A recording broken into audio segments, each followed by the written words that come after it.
Before the show, we'd like to thank our sponsors. We'd like to thank Jones Beefmasters and Mr. Clark Jones.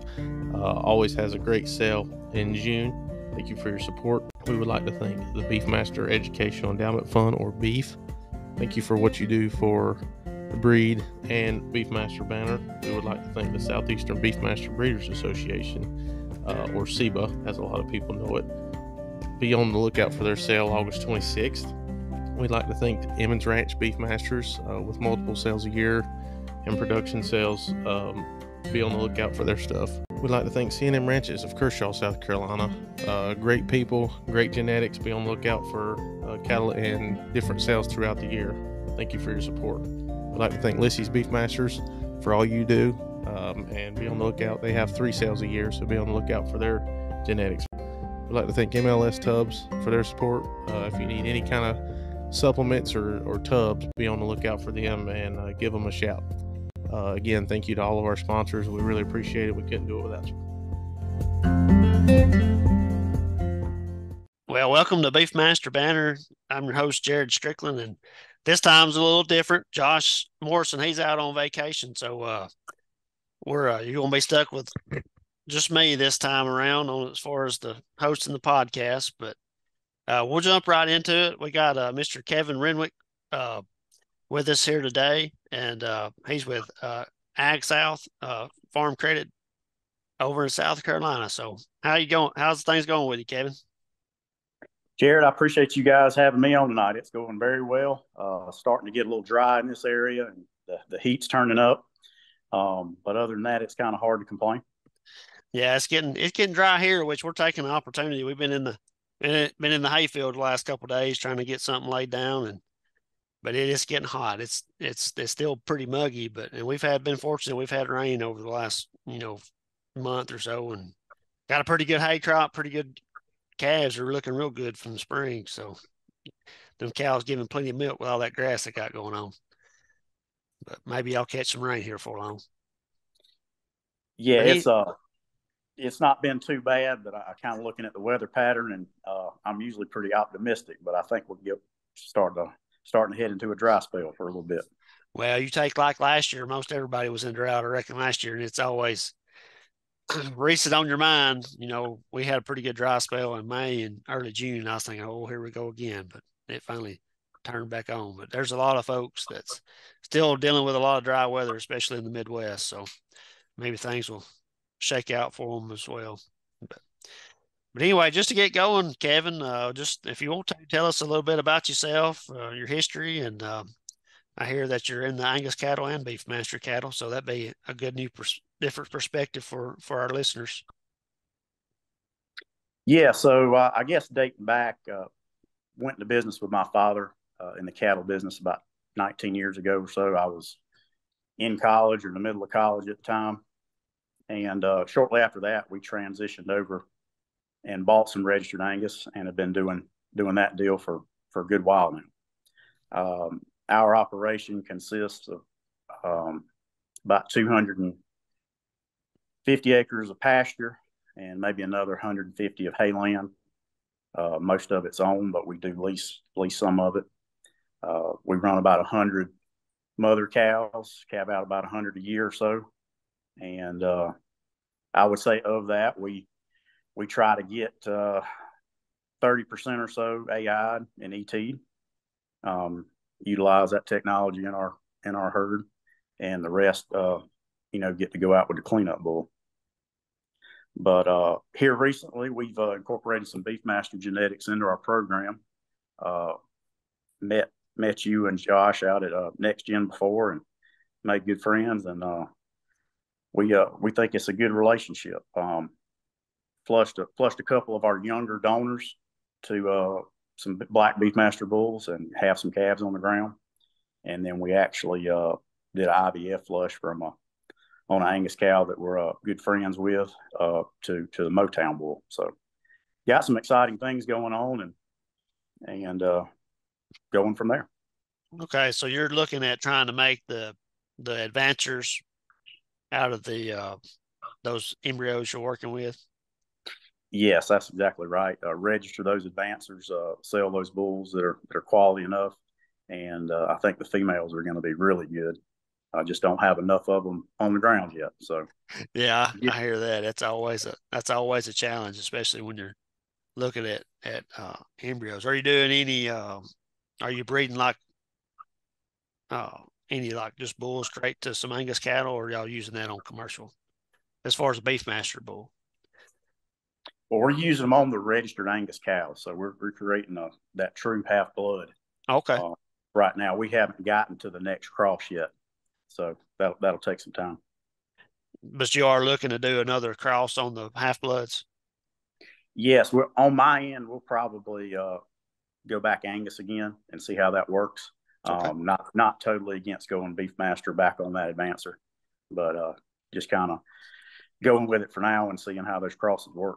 Yeah, I'm sure you'll have some success either way. Either way you go, those half bloods are really good cattle. I've got me and Dad. We've had, which we're slowly transitioning back, all to registered Beefmaster, but we've had really good luck with our Angus cattle and Beefmaster bulls. It's just been the heifers are easy to sell, and the steers they work good as far as if you want to sell them through the stockyard, they do good, or if you want to feed them out for freezer beef or set them out and feed them out. So they've done good. So I think you're really onto something. And I figure there's going to be a lot of demand for those adventure bulls once we get enough of them out there and people know that what the advantages are of them.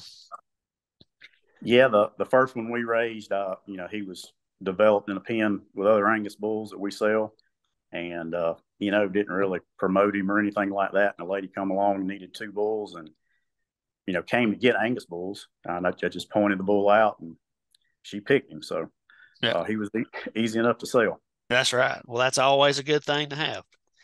Well, I guess kind of moving forward, the topic really tonight is more about finances. We've done, I'm thinking 30 something episodes, and I'm not sure what the exact number. We haven't really talked a whole lot about the finances of the cattle operations, Beefmaster, commercial, however you want to put it.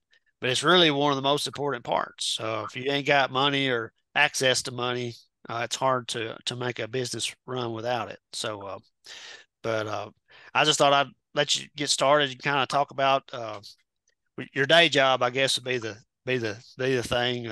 We all seem like we all part-time cattle farmers and have to work every day. But anyway, if you want to, just tell us a little bit about your job at Ag South and what you can do for what you guys do. Yeah, Jared, you're exactly right. The financing part is definitely my primary job, and cattle come second for sure. Ag South is a part of the Farm Credit System. There's a farm credit in every state in Puerto Rico and so forth, where people can have access to ag lending that is not the government, but formed from the government. And so we aren't a bank and we aren't a credit union. We're actually just a lender. Okay, so we won't take your deposits. You wouldn't set up a checking account with us or anything like that.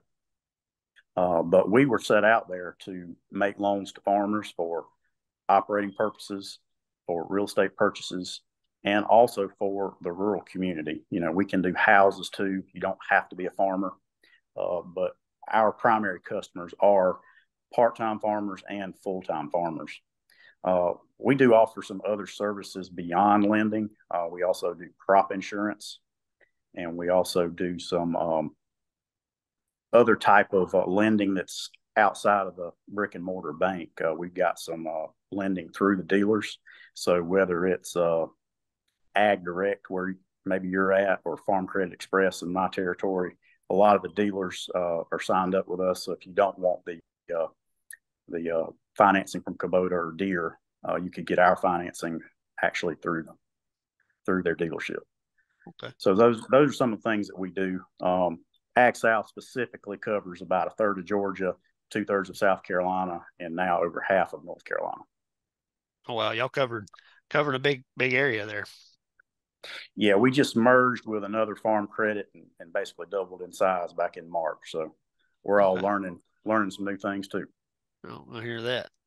Well, I just I find it neat that we actually are pretty fortunate as farmers to in rural communities have access to these type of organizations to get their money, because it's sometimes can be difficult because I even back when I first started, and that was probably when I got out of school in 2012.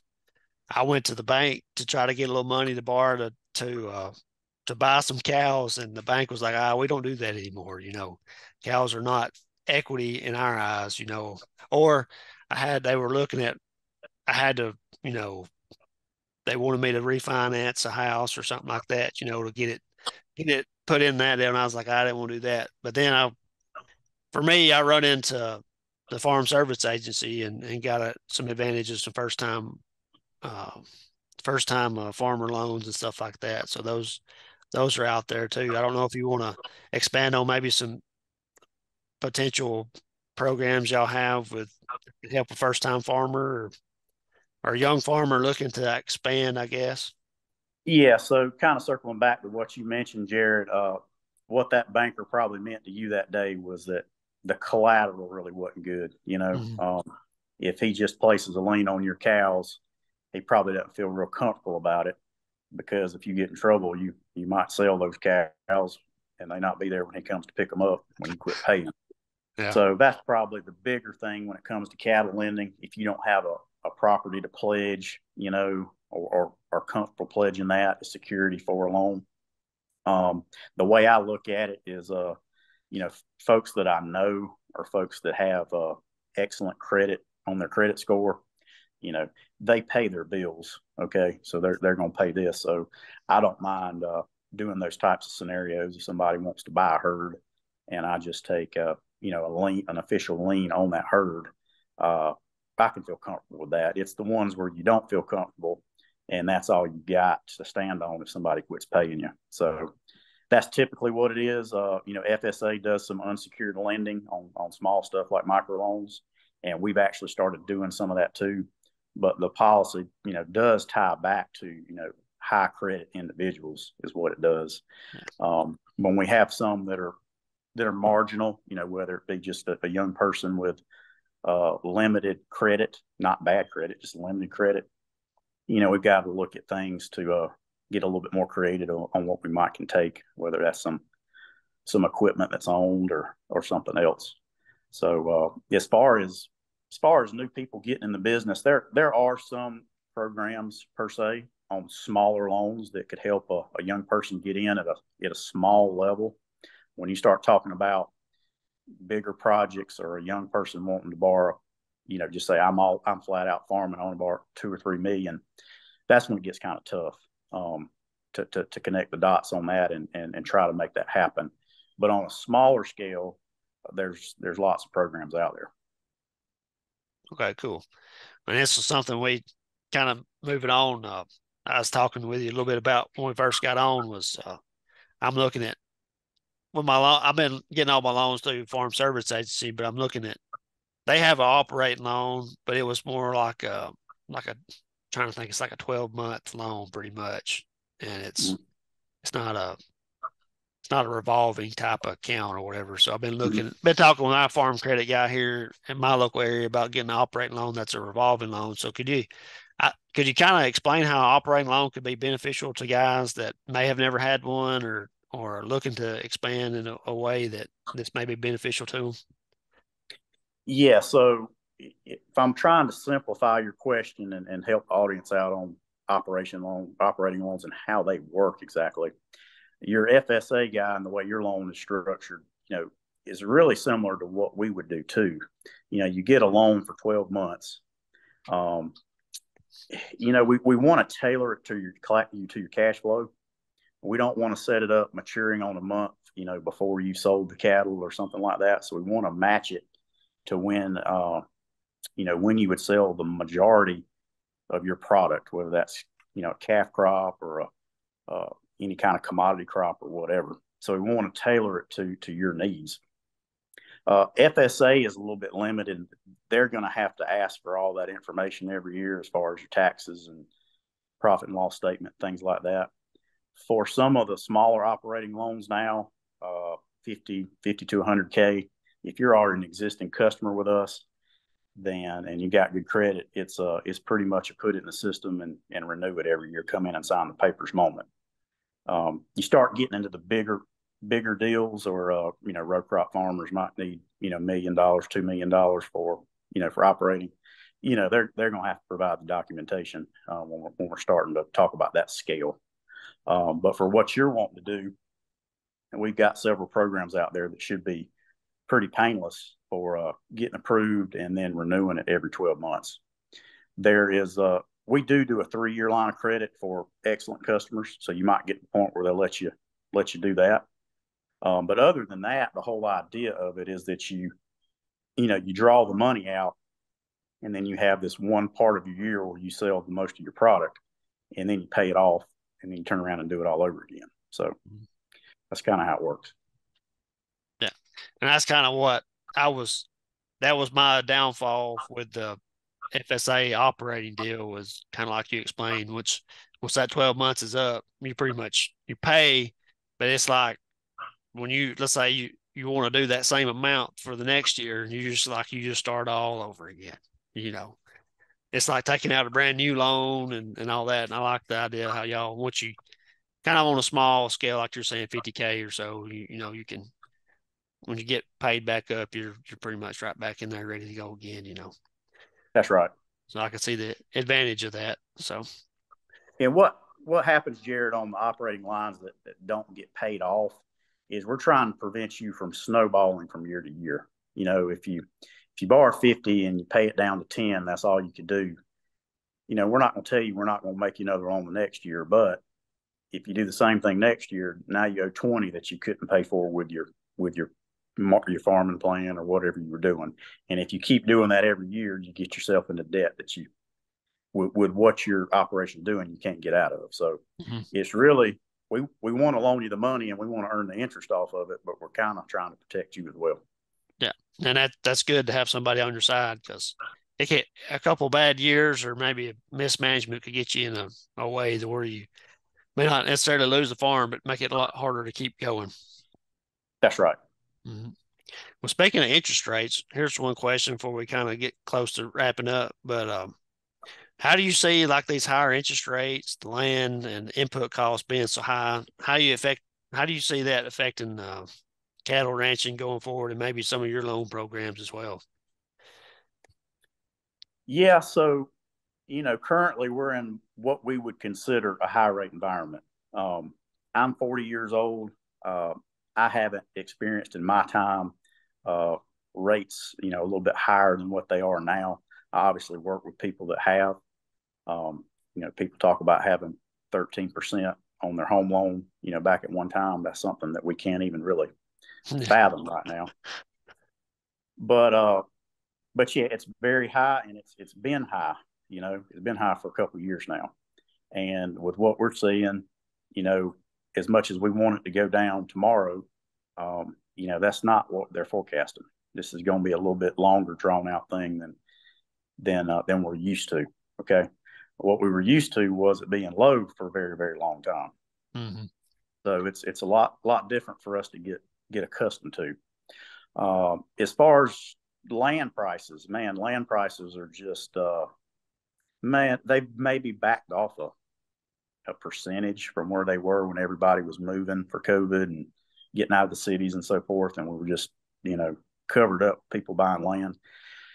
But it hadn't backed off much. And I just don't see it coming off, in the next 10 to 20 years. I don't see it having any kind of negative reaction to whatever's going on politically or whatever, maybe like the housing market would. I just don't. So what that means for people wanting to expand and whatnot is that even with calf prices like they are now, if you couple interest rates and the price you have to pay for land, if you're not paying cash for land, that's tough to make cattle pay for what you're wanting to do. You have to be very, very efficient in all other avenues to make that work. And again, I'm saying that when I know what today's calf prices are worth. They're good, but we've got so many input costs. And if you're buying a large tract of land and paying 8 or 9% interest, I don't care if calves are bringing 250, 275. It's just not gonna help you pay for that 100, 200, 300 acres. It's just not. No, it's more of that's kind of what we've talked about in the past, or well, not even in the past, just right now. You just have to, you got to have some kind of other money or income or something to pay for that, because cattle ain't going to do it, even with, like you're saying, with the high prices of calves. It's just because here locally, me being an extension agent, I get calls all the time of the new folks moving in, and they're buying these farms for hobby or for investment or for anything. And, apparently relatively to where they're coming from, it was cheap here, but it's not cheap to the locals that's lived here for a while or whatever. It's it's going to have a long-term effect, I think, as far as being able to operate in an environment like that, because we just see a lot of people buying land and not necessarily even doing anything with it. It's just there for them to look at and enjoy, and takes away several farmers out of that way too. Yeah. So for, people that have a day job and make, what average to slightly above average American makes, he can have a farm. But if he wants to expand and buy another 50 or 100 acres, and he's wanting to actually, not use it as a tax write-off, actually, try to build some equity and make a few dollars. It's very tough. It's easy for the guy to, sell his $1 million property somewhere in the Northeast and come down here and buy a nice tract. But he might be retired. He's not having to make anything off of it. So it is different. And that guy's probably going to buy a few cows and not really have to be in business for long. He might decide one day he wants to sell them and plant pine trees or something. That's right. See a lot of that going on too. But then, and that's the unfortunate thing with cattle. It's very cyclical. So you could have good prices now, but let's hope that they don't go down. But say 3 years from now, we'll maybe back to the, $1.50 kind of range. And you just hope the cattle pay for themselves at that point, much less land and everything else that goes with it. Yeah, and I'm not trying to be negative as a lender or whatever. The market looks great for the next, we hope 2 or 3 years or maybe longer than that. So it is a good time, and I hope everybody takes full advantage of where we're at and gets their bills paid and sets themselves up nicely for, when it does get back to more of what we're used to. Yeah, I kind of miss it too, because I think I took a loan out a couple of years ago, back when the COVID deal, on maybe that operating loan. I think it was like 1.5% or something like that. And then now you look at it and it's like you're saying, 6 to 8%, depending on if you're going through the government or somebody else. And that sucks up profit pretty quick. Yeah, I've got a timber guy that's a timber buyer of mine, and it's time to renew his line of credit for purchasing, stumpage and all that stuff. And called him the other day to ask for his tax returns, and he was like, "Yeah, I'm going to need your money again one day," but he said, "I'm not going to use it right now." Yeah, I hear that. Yeah, it's just that's just the way it is, though. But but like you feel like we're probably in this for a while as far as interest rates, the way it's looking. You think? Yeah, I'm not gonna say the next election can't affect it some, but they are still adjusting on prime rate. Mm-hmm. I'll say this: from what I've seen, the last few rate adjustments that the Feds have done, our rates might go up for a week, but then they kind of come back down in that general area that they've been at for about 6 months now. Yeah, I think they're kind of stabilized, but I don't see them just dropping back down to 7, 6, 5, anytime soon, unless we have some kind of COVID again or some kind of national crisis that's going to hit us and make us do something like that. If we're continuing on like we are, I think they're fairly stable. In other words, I don't think we're just going to continue to climb, but I also don't see the near 6 to 12 month future being a decline. That's right. Well, I'm in the camp of hoping they go down, because I'm in the middle of a house construction project. So I'm hoping for that refinance mortgage kind of deal coming, but we'll just have to see what we get. But it makes me feel better that you don't think they're going to go up much more, maybe. That's just one man's opinion. Yeah, that's right. Well, We all got one. Who knows who's right, right? But anyway, Well, we sure appreciate you coming on here and talking a little bit about finance. And if any of the listeners are out there looking to get in with farm credit around them, I'm sure Kevin can probably help you out and get you hooked up with the right people, or he might could do some lending for you yourself. And also definitely be watching out for them advancers coming down the line. I'm anxious to see them. I talked to Ben here a while back. He was talking about how they were looking pretty good. So I'm hoping, anxious to see them. Yes, sir. We're excited about them too. Yeah. But anyway, appreciate you coming on and looking forward to maybe talking with you some more about it another time. Come back on if you want to. And like I said, if we get any questions about financing, we may send them your way. Sounds good, Jerry. All right. Well, you have a good evening. All right, you do the same. See you. Well, we want to thank everybody for listening to the Beefmaster Banner podcast. Please know that we are on Apple Podcast, Spotify, and we are on YouTube. Just search Beefmaster Banner. Please like, share, comment, and subscribe. We love hearing from you, and we'll see you on the next episode. Thank you.